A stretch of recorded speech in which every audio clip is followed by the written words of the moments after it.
नमस्कार दोस्तों, आप सभी का पुनः जीवन के वैज्ञानिक रहस्यमय की इस रोमांचक यात्रा में हार्दिक हार्दिक स्वागत है। दोस्तों, पिछली बार हमने उस छोटी सी इकाई से परिचय किया था दोस्तों, जिसे कोशिका कहा जाता है, जो जीवन की बुनियादी इकाई है। और आज हम एक ऐसे सिद्धांत के बारे में बात करेंगे जिसने जीवन को देखने का नजरिया ही बदल दिया दोस्तों, और वो है कोशिका सिद्धांत। और यदि हम बात करें दोस्तों कोशिका सिद्धांत की, तो कोशिका सिद्धांत सिर्फ एक वैज्ञानिक तथ्य नहीं है दोस्तों, यह उस दृष्टिकोण का नाम है जिसने हमें यह समझने में मदद की कि चाहे एकल कोशिका जीव हो या बहुकोशिका मानव शरीर हो, हर जीव की कहानी कहीं ना कहीं कोशिका से ही शुरू होती है दोस्तों। और यह सिद्धांत हमें यह बताता है कि जीवन बिखरा हुआ नहीं है, बल्कि एक संगठित ढांचा है, और उस ढांचे की सबसे छोटी इकाई क्या है दोस्तों? कोशिका है। तो आइए दोस्तों, इस क्लास की हम शुरुआत करते हैं और समझते हैं क्या है कोशिका सिद्धांत, और इस कोशिका सिद्धांत की क्यों आवश्यकता पड़ी, और कोशिका सिद्धांत की क्या विशेषताएं हैं और क्या अपवाद है इसके। तो आइए एक एक पॉइंट विस्तार से समझते हैं। तो सबसे पहले हम इससे पहले वाला जो पार्ट था दोस्तों, पार्ट फर्स्ट, जिसमें हमने कोशिका का परिचय देखा था, उसको हम रिवीजन कर लेते हैं। तो सबसे पहले मैंने आपको यहाँ पर वहां पर बताया था दोस्तों कि कोशिका की जो खोज है सबसे पहले किसने किया था। तो कोशिका की जो खोज है दोस्तों, रॉबर्ट हुक महोदय ने किया था। ये आप सभी को याद होगा 1665 के दशक में। अब ये किसमें किया था दोस्तों, वो भी मैं आपको यहाँ पर बता देता हूँ। लकड़ी का एक कॉर्क का टुकड़ा था दोस्तों, उस पर जो है यहाँ पर रॉबर्ट हुक महोदय ने देखा था। ठीक है, किसमें देखा था? सो कॉर्क के टुकड़े में देखा था। ठीक है, सो ये भी आप अच्छा से याद रखेंगे दोस्तों। और ये कोशिका नहीं था, बल्कि दोस्तों ये क्या था? कोशिका भित्ति था। कोशिका भित्ति में इन्होंने देखा था, और ये भी कैसा था दोस्तों? मृत कोशिका था। ठीक है, यानी कि मृत कोशिका के रूप में इन्होंने कोशिका भित्ति को यहाँ पर देखा था। ठीक है, अब कोशिका शब्द कैसे आया दोस्तों? यहीं से आया जब ये कॉर्क के टुकड़े में इन्होंने देखा दोस्तों। तो इस प्रकार से इसको कोष्टक कोष्टक दिखाई दिए, जैसे कि मैंने पहले क्लास में आपको एक जो है मधुमक्खी का छत्ता दिखाया था दोस्तों। तो वहां पे आपने देखा था कि इस प्रकार से कोष्टक कोष्टक नजर आ रहे थे, है ना। तो जब रॉबर्ट हुक महोदय ने देखा कि इस प्रकार से कोष्टक कोष्टक यानी कि नजर आए इसको, तो इसने क्या दिया दोस्तों? कोष्टक। कोष्टक से क्या कर दिया इसने? कोशिका कर दिया, है ना। सो कोष्टक से कोशिका आया दोस्तों। सो आपसे पूछा जा सकता है कोशिका शब्द सबसे पहले किसने उपयोग किया? कोशिका शब्द की खोज किसने किया? सो वो किया दोस्तों, किसने किया? आपको याद रखना है, रॉबर्ट हुक महोदय ने ही किया था। ठीक है, तो ये तो यहां तक सफर कंप्लीट होता है दोस्तों। और इससे पहले मैं आपको बता दूं, ये जो पूरा जो विवरण है दोस्तों कोशिका का, वो किसमें मिला था? तो वो आपको यहाँ पर याद रखना है, रॉबर्ट हुक का एक बहुत ही फेमस बुक है दोस्तों, जिसका नाम है माइक्रोग्राफिया। ठीक है, सो आपको यहाँ पर याद रखना है, माइक्रोग्राफिया में इन्होंने इसका पूरा जिक्र किया था। सो सबसे पहले यहाँ पर ये आपको यहाँ पर याद रखना है, जो कि बुक आपसे पूछा जा सकता है। अब बात सवाल उठता है दोस्तों कि जीवित कोशिका का अध्ययन किसने किया था? ठीक है, यानी कि जीवित कोशिका का अध्ययन आखिर किसने किया है? सो आप सभी को याद दिला दूं दोस्तों कि जीवित कोशिका का जो अध्ययन है, ल्यूवेन हॉक महोदय ने यहाँ पर किया था। ठीक है, ये आपको यहाँ पर याद रखना है। इसके बाद में कुछ पॉइंट भी फैक्ट भी बताया था, वो वहां पर आप वो क्लास में आप अच्छा से देख लीजिएगा। ठीक है, सो हम यहाँ पर नजर डालते हैं कि जीवित कोशिका का जो अध्ययन है, ये किसने किया था दोस्तों? सो आप सभी को मैंने बताया था किसने किया था, ल्यूवेन हॉक महोदय ने जीवित कोशिका का अध्ययन किया था। ठीक है, सो ये आप सभी को याद होगा दोस्तों। ठीक है, अब इसके बाद में नेक्स्ट पॉइंट मैंने आपको यहाँ पर बताया था दोस्तों, क्या कि इन्होंने अध्ययन किसमें किया था? सो इन्होंने अध्ययन किया था दोस्तों जीवाणु में किया था। किसमें किया था? जीवाणु में किया था। ठीक है, यानी कि जब ल्यूवेन हॉक महोदय ने जब जीवित कोशिका का अध्ययन किया, तो वो किसमें किया था? वो किया था जीवाणु में किया था। सो यहाँ पे बहुत सारे क्वेश्चन उठते हैं दोस्तों। पहला तो यानी कि जीवाणु का अध्ययन क्या, यानी कि जीवाणु का अध्ययन किसने किया था? सो जीवाणु यानी कि जीवाणु का खोज किसने किया था? सो जीवाणु का खोज भी किसने किया था? लुईस महोदय ने ही किया था। ठीक है, सॉरी माफ कीजिएगा, ल्यूवेन हॉक महोदय ने। ठीक है, ल्यूवेन हॉक महोदय ने किया था। ठीक है, अब आपसे कोई 3 पॉइंट पूछेगा दोस्तों। पहला तो आपसे पूछा जा सकता है कि जीवाणु का खोज किसने किया था? ल्यूवेन हॉक ने ही किया था। अब आपको कनेक्ट करके कैसे याद रखना है कि सबसे पहले जीवाणु यानी कि जीवित कोशिका का अध्ययन किसने किया था? जीवित कोशिका का अध्ययन ल्यूवेन हॉक महोदय ने किया था। किसमें किया था? तो आपको याद रखना है, जीवाणु में किया था। तो यहाँ पे दोनों पॉइंट आपसे याद रह जाएंगे दोस्तों। पहला तो जीवाणु यानी कि जीवित कोशिका का अध्ययन ल्यूवेन हॉक महोदय ने किया। इसके बाद में यानी कि जीवाणु का अध्ययन भी ल्यूवेन हॉक महोदय को ही माना जाता है। ठीक है, अब ये किसमें देखा था दोस्तों? आपको आप सभी को मैंने पहले क्लास में बताया था, किसमें देखा था? इन्होंने सूक्ष्मदर्शी में देखा था, इसीलिए इसे सूक्ष्मदर्शी का जनक भी कहा जाता है। ठीक है, क्या कहा जाता है? सूक्ष्मदर्शी का जनक भी इसे कहा जाता है। ठीक है, तो ये आपको यहाँ पर याद रखना है। ठीक है, इसके बाद में यदि मैं आपसे पूछूं दोस्तों, आधुनिक जीवाणु यानी कि आधुनिक सूक्ष्म जीव का जनक किसे कहा जाता है? ठीक है, आधुनिक सूक्ष्म जीव का जनक यदि मैं आपसे पूछूं दोस्तों, उसे किसे कहा जाता है? ये आपको यहाँ पर बताना है। ठीक है, सो वो है दोस्तों लुईस पाश्चर महोदय। ठीक है, सो ये आपको यहाँ पर याद रखना है, कौन है? लुईस पाश्चर महोदय, ठीक है, लुईस पाश्चर महोदय है, जो कि इसे कहा जाता है दोस्तों रोगाणुवाद का जनक भी कहा जाता है, जो कि पहले क्लास में मैंने बहुत ही अच्छा से एक्सप्लेन करके बताया था, ठीक है। सो इस प्रकार से यहाँ तक का सफर कंप्लीट होता है दोस्तों, यानी कि यहाँ पे पूर्ण रूप से जो है कोशिका को देख लिया गया। अब इसके बाद में अगला सफर शुरू होता है दोस्तों कि आखिर कोशिका बना कैसे, वो अब कोशिका सिद्धांत में हम वहां पर देखेंगे। सो ये पूरा स्ट्रक्चर मैंने आपको वहां पर बताया था दोस्तों, इसको हम पुनः फिर से यहाँ पर देख लेते हैं। सो सबसे पहला जो बाहरी वाला जो भाग होता है दोस्तों, उससे क्या मैंने बताया था, ग्लाइलेक्स, ठीक है, जो कि ग्लाइलेक्स बताया था दोस्तों, क्या कहा जाता है, ग्लाइलेक्स कहा जाता है, ठीक है। और इसके बाद में जो नेक्स्ट अगला जो पार्ट होता है दोस्तों, ये वाला जो भाग होता है ना, इसको यदि हम कलर चेंज करके देख ले दोस्तों, तो जिससे कि आपको और अच्छा से यहाँ पर समझ में आएगा, ठीक है। सो हम यहाँ पर कलर चेंज करते हैं। यदि हम इसकी बात करें दोस्तों, जैसे कि आप यहाँ पर ये वाला जो भाग देख रहे हैं, ये क्या कहलाता है, ये वाला जो भाग कहलाता है दोस्तों, ये कोशिका भित्ति कहलाता है, ठीक है। मान लीजिए, सॉरी माफ कीजिएगा, ये वाला जो भाग है दोस्तों, ये वाला जो भाग होता है ना, अंदर वाला जो भाग, ये कोशिका भित्ति कहलाता है। और ये वाला जो पार्ट है, ये कोशिका झिल्ली कहलाता है। और ये वाला जो भाग है दोस्तों, ये वाला जो भाग आप देख पा रहे होंगे, इसे ही कहा जाता है ग्लाइलेक्स, ठीक है। और ये इसमें भी तीन यानी कि 2 पॉइंट पाए जाते हैं दोस्तों, एक होता है कैप्सूल, ठीक है, यानी कि पाया जाता है दोस्तों, कैप्सूल पाया जाता है, ठीक है, एक होता है कैप्सूल और एक होता है दोस्तों स्लाइलेक्स, ठीक है, सॉरी स्लाइम लेयर, ठीक है। तो ये आपको यहाँ पर याद रखना है, ठीक है, जिसे कहा जाता है स्लाइम लेयर, जो कि आगे वाले क्लास में हम बहुत ही विस्तार से देखेंगे, ठीक है। सो ये पूरा फैक्ट है दोस्तों। इसके बाद में इसमें क्या क्या पाया जाता है, राइबोसोम हो गया, प्लाज्मिड हो गया, और साथ ही साथ ये झिल्ली यहाँ पर, ये इस प्रकार से यहाँ पर जो है, ये यहाँ पर झिल्ली नहीं बोल सकते दोस्तों, बल्कि ये चिपकने के लिए सहायक होता है, जो कि रोम यानी कि हेयर रोम हम कह सकते हैं दोस्तों, जो कि ये क्या करते हैं दोस्तों, ये यानी कि कोशिका को चिपकने में सहायता करते हैं, ठीक है। इसके बाद में ये कसाब पाया जाता है यहाँ पर, ठीक है, जिसे कसाम्बिका कहा जाता है, ठीक है। तो ये पूरा कोशिका का स्ट्रक्चर है, ठीक है। तो ये आपको यहाँ पर याद रखना है, ये पूरा हमने वहां पर देखा था। इसके बाद में आज की क्लास की शुरुआत करते हैं और हम यहाँ पर देखते हैं कोशिका सिद्धांत को, ठीक है। तो इस प्रकार से यहाँ पर कोशिका का पूर्ण रूप से खोज होता है दोस्तों। इसके बाद में नेक्स्ट अगले वैज्ञानिक आते हैं और जो कोशिका सिद्धांत देते हैं, जिनका नाम है स्लाइडेन और श्वान महोदय, ठीक है, स्लाइडेन और श्वान महोदय। और आप सभी को बता दूं दोस्तों कि जो स्लाइडेन महोदय जो थे, ये वनस्पति शास्त्र थे, ठीक है। क्या थे दोस्तों, वनस्पति शास्त्र, आपको यहाँ पर याद रखना है, ठीक है, वनस्पति शास्त्र रहे हैं ये, ठीक है, वनस्पति शास्त्र थे दोस्तों। और यदि मैं श्वान की बात करूं दोस्तों, तो ये जंतु शास्त्री थे, ठीक है। सो ये भी आपको यहाँ पर याद रखना है। और इन्होंने सन यानी कि स्लाइडेन की यदि मैं यहाँ पे बात करूं दोस्तों, सो 1838 के दशक में स्लाइडेन महोदय ने क्या किया दोस्तों, इसको पता चल गया कि कोशिका यानी कि वाकई में कोशिका की खोज हो चुकी है। अब इन्होंने अपना अध्ययन को आगे बढ़ाते हुए सन 1838 के दशक में इन्होंने देखा कि कोशिका यानी कि जो पादप जो होते हैं ना,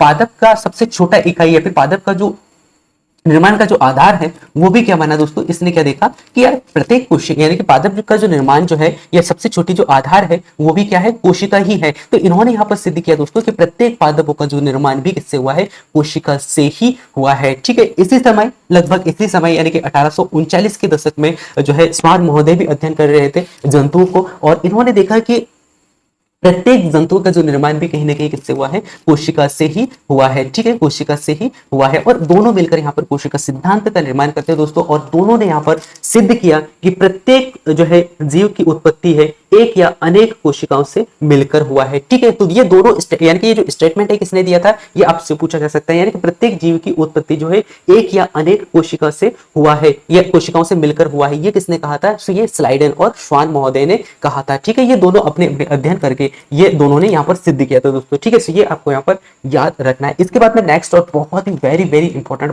पॉइंट बता दूं दोस्तों, और ये आप नोट करके रखिएगा दोस्तों, क्योंकि आप कंफ्यूज हो सकते हैं। स्लाइडेन महोदय वैसे जंतु शास्त्री थे दोस्तों, लेकिन इन्होंने पादपों के बारे में एक बहुत ही इंपॉर्टेंट फैक्ट रखा था दोस्तों, उसको मैं आपको यहाँ पर बता देता हूँ। तो इन्होंने कहा था दोस्तों कि कोशिका जो भित्ति जो होती है, कोशिका भित्ति है ना, ये पादपों की क्या है दोस्तों, कोशिका भित्ति जो होती है, ये पादपों के एक विशिष्ट लक्षण है, ठीक है। इन्होंने कहा था कि कोशिका जो यानी कि कोशिका भित्ति जो होती है ना,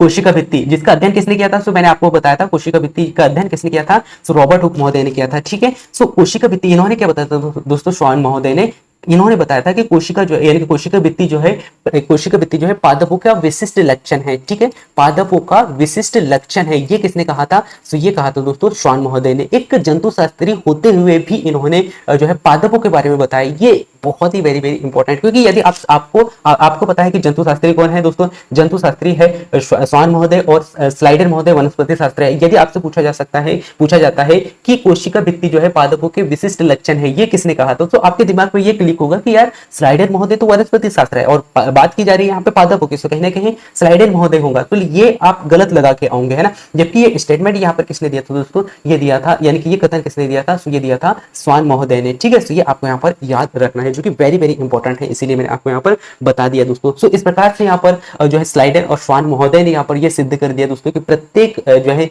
जीव का जो निर्माण हुआ है वो किससे हुआ है, एक या अनेक कोशिकाओं से हुआ है, ठीक है। तो यहाँ तक तो सिद्ध हो गया दोस्तों कि कोशिका का जो निर्माण है वो किससे, यानी कि सॉरी माफ कीजिएगा, प्रत्येक जीव का जो निर्माण है वो क्या है, कोशिका से ही हुआ है। इससे आपका जो परिभाषा था दोस्तों वो यहाँ पर कंप्लीट होता है कि कोशिका जीवन की संरचनात्मक एवं कार्यात्मक इकाई है, ये आपने यहाँ पर देखा था। अब यहाँ पर सिद्ध हो रहा है कि प्रत्येक जीव का जो निर्माण है, यानी कि प्रत्येक जीव का क्रियात्मक और संरचनात्मक, यानी कि संरचनात्मक और कार्यात्मक इकाई क्या है, कोशिका है। किस प्रकार से, अब यहाँ पर धीरे धीरे हमें पता चल रहा है। तो यहाँ तक का सफर कंप्लीट होता है दोस्तों। अब यहाँ पर कुछ महत्वपूर्ण फैक्ट मैं आपको यहाँ पर बता देता हूँ दोस्तों।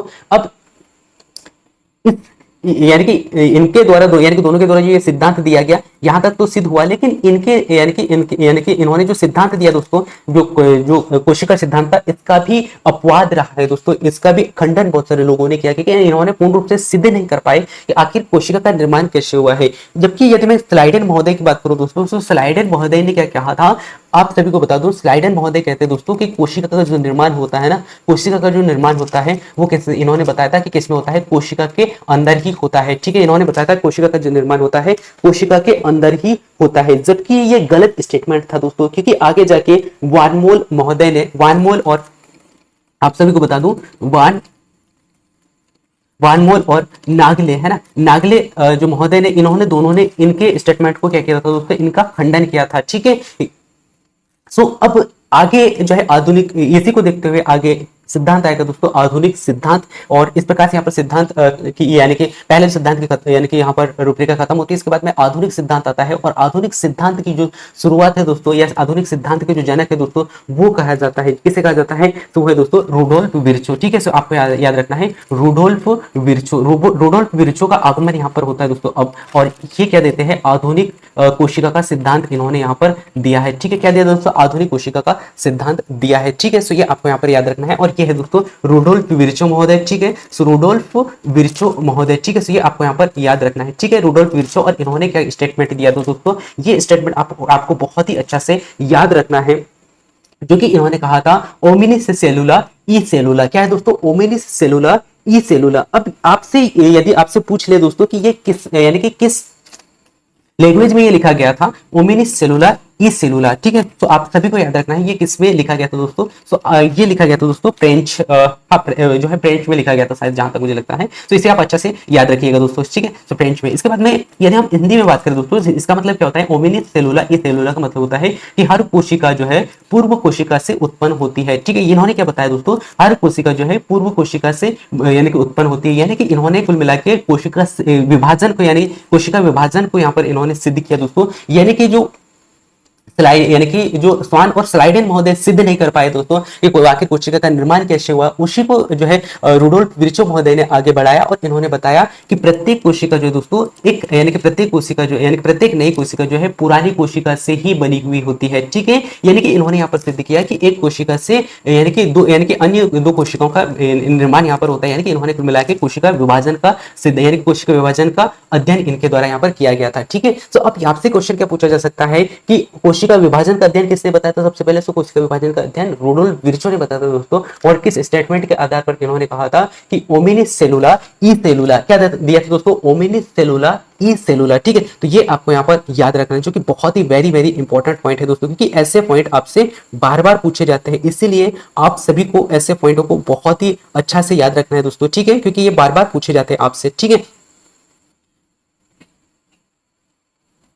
इसके बाद में यहाँ तक तो सफर कंप्लीट होता है दोस्तों, यानी कि यहाँ पर सिद्ध हो गया कि कोशिका कैसे बना है ना। सो कोशिका किस प्रकार से बना दोस्तों, सो आपने देखा यहाँ पर कोशिका की यानी कि कोशिका का जो निर्माण है वो किस प्रकार से हुआ है, यानी कि पुरानी कोशिका से ही हुआ है, ये हमने यहाँ पर देखा है ना, यानी कि पुरानी कोशिका से ही नई कोशिका का निर्माण यहाँ पर हुआ है, ये हमें यहाँ पर देखने को मिला था दोस्तों। ठीक है, इसके बाद में रुडोल्फ विर्चो के बारे में मैंने आपको यहाँ पर बताया था दोस्तों, यहाँ पर सही करेक्ट कर लीजिएगा, ये फ्रेंच नहीं है बल्कि यहाँ पर दिया गया था लैटिन भाषा में। ठीक है, ये जो लैटिन भाषा में यहाँ पर दिया गया था, ठीक है, तो इसे करेक्ट कर लीजिएगा दोस्तों। ठीक है, यानी कि जो ओमेनिस सेलुलर ई सेलुलर जो स्टेटमेंट है दोस्तों लुईस पाश्चर के द्वारा जो दिया गया था वो किस भाषा में दिया गया था, ये आपसे पूछा जा सकता है, तो वो दिया गया था लैटिन भाषा में। ठीक है, लैटिन भाषा में। और हिंदी में यदि हम देखें तो हर कोशिका जो है पूर्ववर्ती कोशिका से उत्पन्न हुई है, इसका मतलब ये होता है। ठीक है, यानी कि इन्होंने कोशिका विभाजन को यहाँ पर बताया दोस्तों। तो इस प्रकार से यहाँ पर पुरानी कोशिका का जो यानी कि नई कोशिका का निर्माण कैसे हुआ ये आपको यहाँ पर पता चला दोस्तों। ठीक है, तो ये पूरा फैक्ट था, ये आप अच्छा से देख लीजिएगा। और इसी के आधार पर ये देखा गया दोस्तों कि सभी जीवों का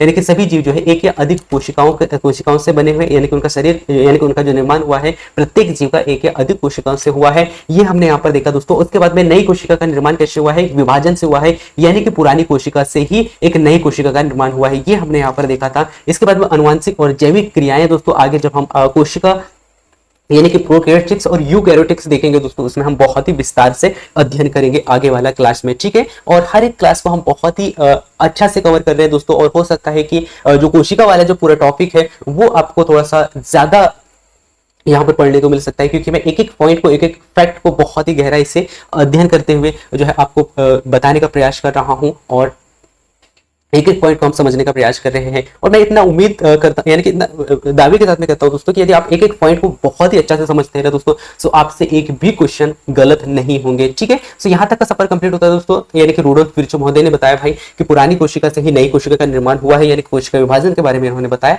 अब यहाँ तक का सफर कंप्लीट होता है, इसके बाद में भी जो है इस सिद्धांत के कुछ महत्वपूर्ण अपवाद रहे हैं दोस्तों, उन अपवादों को भी हम यहाँ पर देख लेते हैं। अपवाद मीन्स यानी कि इसको मैं यदि सरल शब्दों में आपको बताने का प्रयास करूं दोस्तों, तो इनके द्वारा यानी कि कुछ ऐसे जीव जो कोशिका की संरचना यानी कि कोशिका की संरचना तक भी नहीं पहुंच पाए, उन्हें कहा जाता है अपवाद। ठीक है, सो अब यहाँ पर क्या यानी कि ऐसे कौन कौन से अन्य जो यानी कि हम कह सकते हैं दोस्तों जीव रहे जो कि इनका यानी कि इनको अपवाद के रूप में देखा गया, उनको हम यहाँ पर देख लेते हैं दोस्तों। सबसे पहले हम यदि हम बात करें दोस्तों वायरस यानी कि विषाणु की यदि हम यहाँ पर बात करें दोस्तों, यानी कि जीवाणु की विषाणु की यदि हम बात करें तो विषाणु क्या दोस्तों, विषाणु में आप सभी को बताओ दोस्तों कि विषाणु कैसे पाए जाते हैं, मृत अवस्था में ये पड़े रहते हैं। लेकिन जब कोई जीवित यानी कि जीवित कोशिका के संपर्क में आते हैं, यानी कि जीवित जंतु के संपर्क में आते हैं या जीव के अंतर संपर्क में आते हैं, तो ये कैसे हो जाते हैं, जीवित हो जाते हैं। ठीक है, कैसे हो जाते हैं, जीवित हो जाते हैं, ये आप सभी को पता है दोस्तों। और इनमें क्या पाया जाता है, इनमें खासकर डीएनए न्यूक्लिक अम्ल यानी कि डीएनए न्यूक्लिक अम्ल यहाँ पर उपस्थित होता है, और यहाँ पर आरएनए भी पाया जा सकता है। ठीक है, यानी कि आरएनए की मात्रा भी उपस्थित हो सकता है, ये आपको यहाँ पर याद रखना है, ये दोनों हो सकते हैं। और साथ ही साथ यहाँ पर क्या पाया जाता है दोस्तों, आप सभी को याद रखना है, साथ ही साथ यहाँ पर प्रोटीन यानी कि साथ ही साथ यहाँ पर प्रोटीन की परत भी उपस्थित होती है। ठीक है, साथ ही साथ यहाँ पर प्रोटीन की परत भी उपस्थित होती है, ये भी आपको यहाँ पर याद रखना है। तो वायरस के बारे में क्या याद रखना है दोस्तों, और इसके बारे में आपको याद रखना है कि ये कैसा मृत अवस्था में पाया जाता है, लेकिन जब ये जीवित जंतु के संपर्क में आता है या जीवित प्राणी के संपर्क में आता है तो वह कैसे हो जाता है, जीवित हो जाता है। और इनमें क्या पाया जाता है, डीएनए और साथ साथ आरएनए भी यहाँ पर उपस्थित हो सकता है, और साथ ही साथ इसमें प्रोटीन की एक परत पाई जाती है। ठीक है, तो ये आपको यहाँ पर याद रखना है। ठीक है, वायरस के बारे में। इसके बाद में नेक्स्ट अगला जो अपवाद रहा है दोस्तों वो है वायरॉइड। ठीक है, सो वायरॉइड को आपको अच्छा से याद रखना है। ठीक है, नेक्स्ट अगले स्लाइड में देखते हैं क्या नहीं है। ठीक है, तो हम यहाँ पे यहीं पे देख लेते हैं वायरॉइड की। यदि मैं यहाँ पे बात करूँ दोस्तों, सो वायरॉइड क्या दोस्तों, वायरॉइड में भी जो सामान्यतः कुछ यहाँ पर देखा गया है, यानी कि यहाँ पर न्यूक्लाइक एसिड यहाँ पर उपस्थित होता है। क्या पाया जाता है दोस्तों, न्यूक्लाइक एसिड यहाँ पर उपस्थित होता है। एसिड मींस यानी कि अम्ल। ठीक है, एसिड यहाँ पर उपस्थित होता है किसमें, वायरॉइड में। ठीक है, लेकिन यदि मैं यहाँ पर बात करूँ दोस्तों प्रोटीन की, है ना, यानी कि प्रोटीन की, सो प्रोटीन यहाँ पर कैसे होगा दोस्तों, प्रोटीन यहाँ पर उपस्थित नहीं होगा, ये आपको यहाँ पर याद रखना है, प्रोटीन यहाँ पर उपस्थित नहीं होगा। ठीक है, और साथ ही साथ डीएनए आरएनए की यदि मैं यहाँ पर बात करूँ दोस्तों, सो डीएनए और आरएनए दोनों उपस्थित यहाँ पर हो सकते हैं। ठीक है, सो यह है दोस्तों वायरॉइड। ठीक है, इसके बाद में अपवाद के रूप में वायरॉइड को देखा गया। इसके बाद में नेक्स्ट अगर आपको यहाँ पे याद रखना है दोस्तों, ये सेकंड है। तीसरा आपको यहाँ पर याद रखना है पियोन। ठीक है, क्या दोस्तों, पियोन। यदि मैं यहाँ पे बात करूँ दोस्तों पियोन की, जो कि इसमें न्यूक्लिक एसिड भी नहीं पाया जाता है। ठीक है, न्यूक्लिक एसिड भी यहाँ पर अनुपस्थित होगा। ठीक है, कैसे होगा दोस्तों, अनुपस्थित होता है। साथ ही साथ यदि मैं यहाँ पे बात करूं दोस्तों प्रोटीन की, तो प्रोटीन यहाँ पर क्या पाया जाएगा, प्रोटीन पाया जाएगा। ठीक है, यानी कि उपस्थित होगा। ठीक है, ये आपको यहाँ पे याद रखना है दोस्तों। और इससे क्या होगा दोस्तों, प्रोटीन से ही यानी कि गुणन यानी कि प्रोटीन का जो मुख्य कार्य यहाँ पर होगा दोस्तों, पियोन में गुणन का ये कार्य करता है। ठीक है, तो ये आपको यहाँ पर याद रखना है, गुणन का कार्य इसके द्वारा किया जाता है दोस्तों। तो ये थे दोस्तों अपवाद, और साथ ही साथ नेक्स्ट अगले कुछ महत्वपूर्ण पॉइंट पे आपको यहाँ पर देखने को मिलेंगे, यानी कि जो रक्त कणिकाएं जो होती है दोस्तों, ये स्तनधारियों के नाभिक में यानी कि नाभिक रहित होती है। ठीक है, ये आपको यहाँ पर देखने को मिलेगा। और साथ ही साथ माइटोकॉन्ड्रिया और जो क्लोरोप्लास्ट होता है दोस्तों, इनमें स्वयं का डीएनए अर्थात स्वतंत्र अंग यहाँ पर उपस्थित होते हैं दोस्तों, जो कि आगे जब आप प्रोकैरियोटिक्स यानी कि यूकैरियोटिक्स और यानी कि प्रोकैरियोटिक्स और यूकैरियोटिक्स पढ़ोगे दोस्तों, तो उसमें बहुत ही अच्छा से समझ में आएगा। सो नेक्स्ट अगले क्लास में हम प्रोकैरियोटिक्स और यूकैरियोटिक्स देखते हैं दोस्तों। सो आप सभी से मेरा एक ही रिक्वेस्ट है कि इससे पहले वाला जो क्लास हमने देखा था कोशिका का परिचय, उसको यदि आपने नहीं देखा तो एक बार अच्छा से देखिएगा दोस्तों, जिससे कि आपका कॉन्सेप्ट और अच्छा से यहाँ पर क्लियर हो जाएगा। So thank you, thanks for watching दोस्तों। ये क्लास आपको कैसा लगा ये आप जरूर बताइएगा, और नेक्स्ट अगले क्लास में मिलते हैं प्रोकैरियोटिक्स में, और बहुत ही अच्छे से प्रोकैरियोटिक्स को समझते हैं। सो तब तक thank you, thanks for watching, मिलते हैं नेक्स्ट अगली क्लास में।